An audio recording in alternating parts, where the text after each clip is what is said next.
Tell you how I did it right now.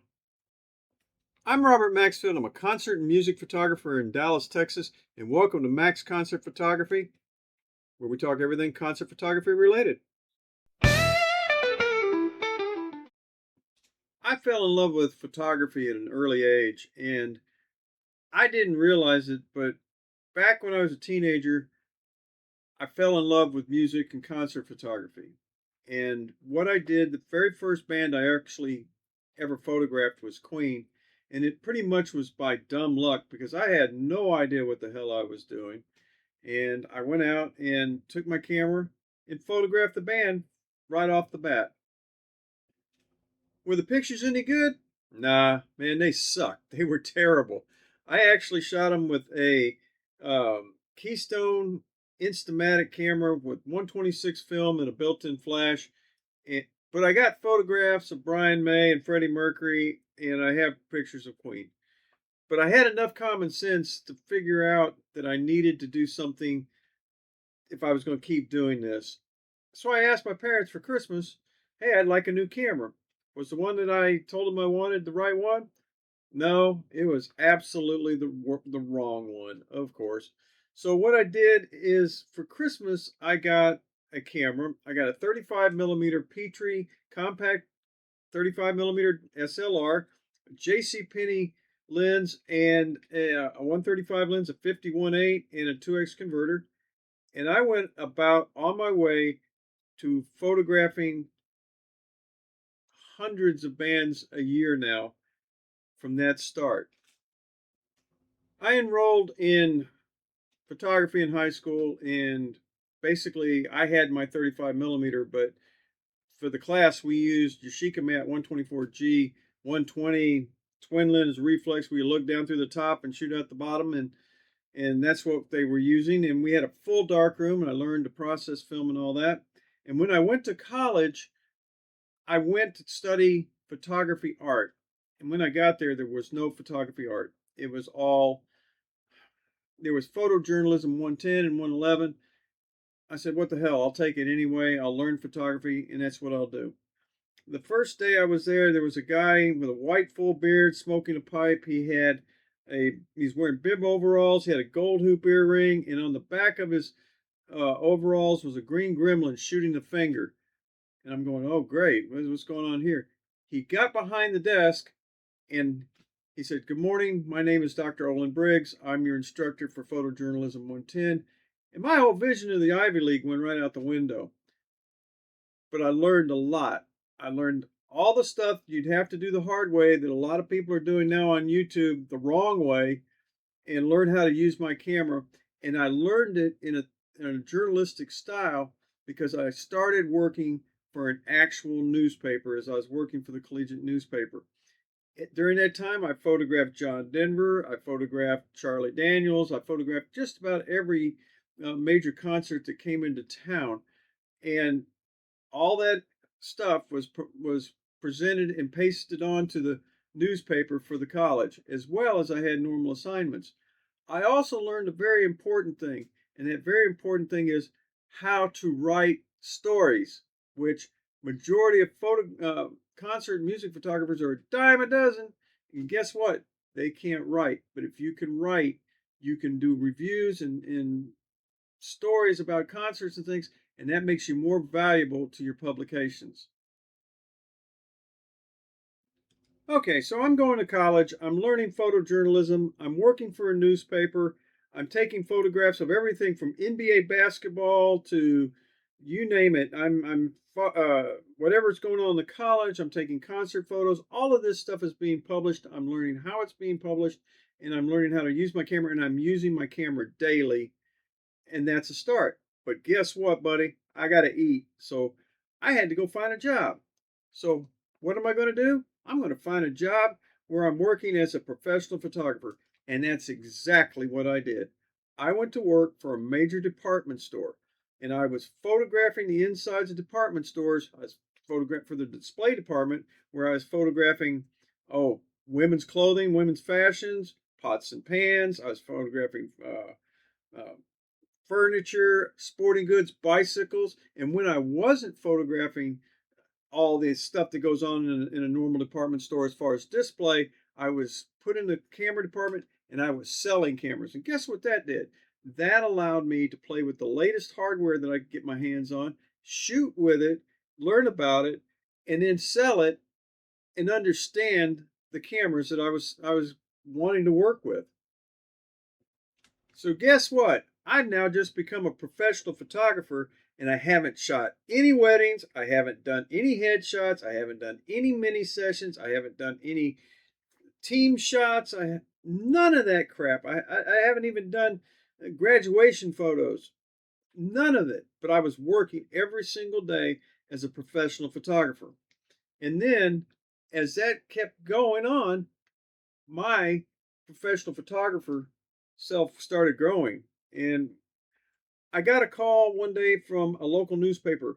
They wanted to know if I would work for them shooting high school football, which is a religion here in Texas, on Friday night. So I started shooting high school football for a Dallas suburban newspaper on Friday night, and I was shooting for the newspaper. I don't like weddings. I hate weddings. I won't shoot weddings, but I also got some photographs that were shot of brides that made the Dallas Morning News bridal section and bridal announcements.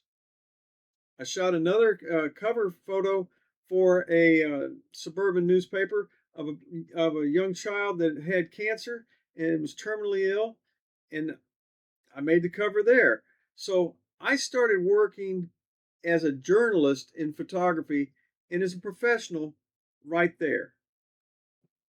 During this time, I'm shooting still the thing I love. I like to shoot concert and music photography, and I do an occasional concert here and there. But soon enough, then comes marriage. Most everybody has that happen to them, and your life changes.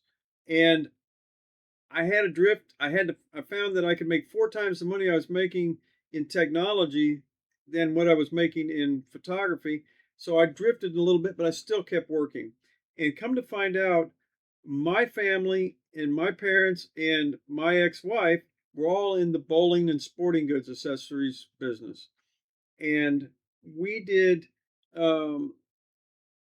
my wife had a company, and I did all of the commercial work, all the photos of all her samples, her displays, all that kind of stuff. I got published in various magazines that are global magazines at that time. So while I was not working and getting paid by an outside source, I was still getting paid because the money that was coming in from the actual work that I was doing was still professional. And that went on for a number of years. So I shot a lot of things that weren't concert related. I toured the Far East, Singapore, Hong Kong, Japan. I went and shot things like I love trains, so I shot trains and traveled various places in New England. I did general photography, and all that photography, for the most part, was for me when I wasn't shooting for the ex-wife. So anyway, but um, time passed. I ended up having to get in a divorce, and while I'm sitting there, COVID is actually happening, and would spend the afternoons at lunch while I was working. I spend my lunch with the Nikon. The people at Nikon had a series on various subjects that they were showing, and one of them was with Mike Corrado, and he had as his guest, he had Robert M. Knight, who used to be the photographer for Led Zeppelin, of all people, Toto Young, who was Jason Aldean's photographer, and he had Jen Devereaux, who's one of the photographers, the house photographer. I think it's at Smoothie King, or it's down in New Orleans, and they were talking about photographers back in the day, and they were saying that photographers. Oops, I had a light go out. Well, anyway, they were saying that back in the 70s, the early 70s, there were probably half a dozen concert and music photographers in the world. And I could think of Jim Marshall, Baron Wolman, Robert M. Knight, Garrett Mankiewicz. Pretty much, I got like four, and I'm going, hey, I was pretty close in that time frame. So I started work on getting my archives together and started organizing and seeing exactly what I just had. And I was amazed. So I started putting it out online, and then I started releasing it, and I started getting calls and text from people saying, hey, you know, let's start this up again. Let's get photographing music. And I went through doing that on my own for probably 6 months or so, or a little under. And then I got reading in one of my favorite magazines that I used to read when I was a teenager. You can find it on the newsstand in places like Music Land, Peaches, Sound Warehouse, places like that. Was Buddy Magazine here in Texas. And Buddy Magazine had all the concert reviews, it had all the photographs and that kind of stuff. It had calendars. And man, I was like, hey, that was it. I found out that Buddy Magazine was still around and still alive. So I was amazed. I got in contact with them. I sent emails off and text messages and never heard anything back. And then finally, one day I got a message back from a guy named Chuck Flores. And Chuck. So anyway, Chuck was Chuck's amazing. So anyway, they set me up and they said, "Let's see what you can do. What do you want to get from Buddy?" And I'm going, "Right now, man, in my age and my time, all I care is about a byline and a photo credit." And they said, "Okay." So about 3 or 4 weeks later, they called me up and they said, um, we have something we'd like to know if you can do it. Can you shoot Bobby Sparks at the Deep Ellum Art Company in Deep Ellum here in downtown Dallas, and it'll be on Thursday night and it's Wednesday night." And I'm going, well, yeah, okay, I can do that. So I show up down there having no earthly idea who Bobby Sparks II is. 18-time Grammy winner Bobby Sparks, the keyboard player for Prince. I had no earthly idea who he was, in a place I'd never been, and I photographed him and presented my photos to him, and I guess I passed the test because I've been photographing for the publication oh, for years now, and I'm looking right now, I have 6 covers on the wall, and I average 161 um, 161 concerts artists last year, 160 the year before that, 150 the year before that. So I'm getting plenty of stuff to do.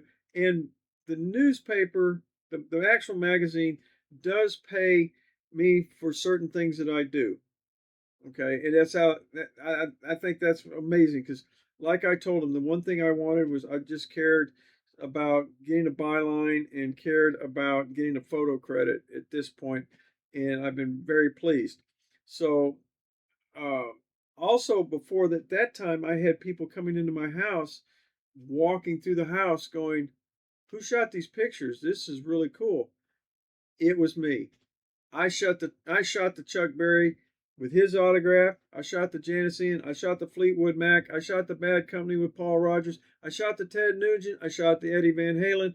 I shot all the modern people, the Ray Wiley Hubbards of the world, the Randy Rogers, the um, Stoney LaRue's, the Cody Canadas. I shot all those. I shot more people than I can imagine in the last 3 4 years, and that's how I became a professional, and that's how I work today. Thanks for watching. We'll see you next week. Thanks a lot.